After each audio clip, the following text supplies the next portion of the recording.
बहुत ही आराम से तथ्य बताते हुए वो बोले, सदगुरु लगभग 70% से ज्यादा पोर्नोग्राफी है।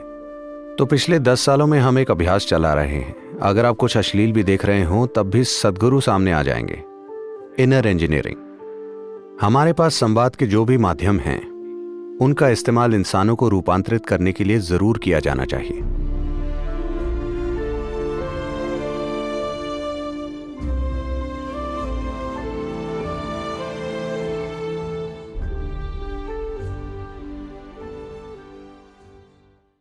देखिए, सिनेमा का मतलब है आप बड़े पर्दे के बारे में सोच रहे हैं।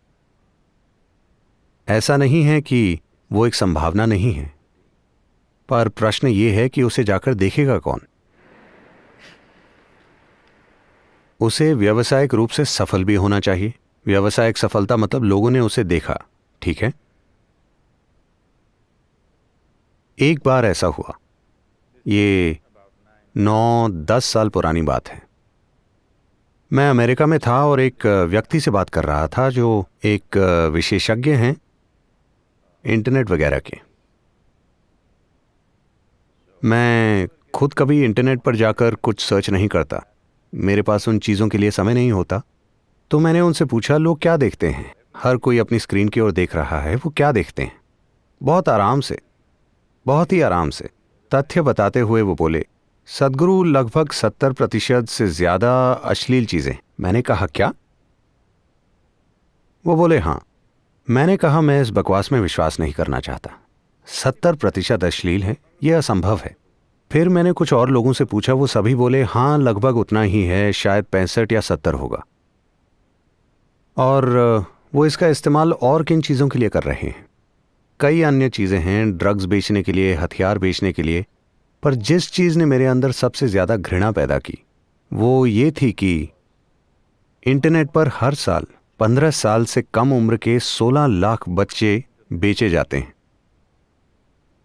जब हम अपने बच्चों को बेचने लगे तो मनुष्यों के रूप में हम सबसे निचले स्तर पर गिर चुके हैं। इससे ज़्यादा नीचे नहीं गिरा जा सकता।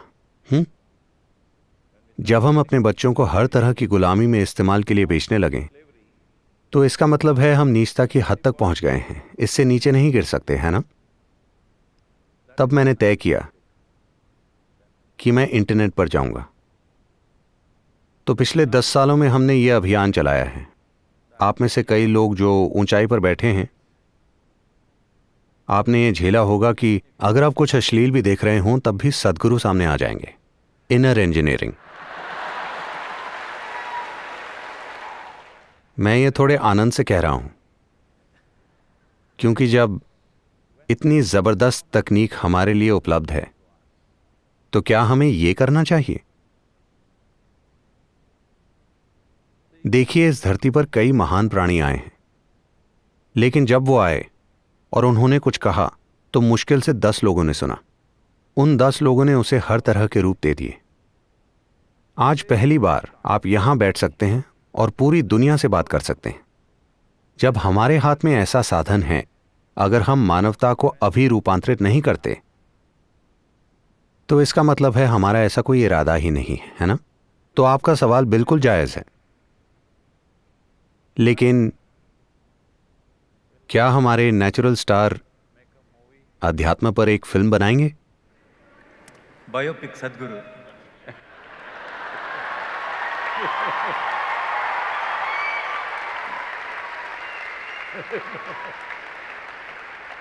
లాస్ట్ సినిమాలో ఉన్న ఆఖరి షాట్లో ఆయన గెస్ట్ అపియరెన్స్ అలా పాస్ అవుతారు ఫ్రేమ్, ఓకేనా?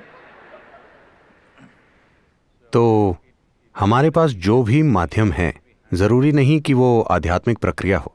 हमारे पास संवाद के जो भी माध्यम हैं उनका इस्तेमाल इंसानों को रूपांतरित करने के लिए जरूर किया जाना चाहिए, क्योंकि इस धरती पर बस यही एक समस्या है, इंसान, और कोई समस्या नहीं है। हेलो, हाँ या ना?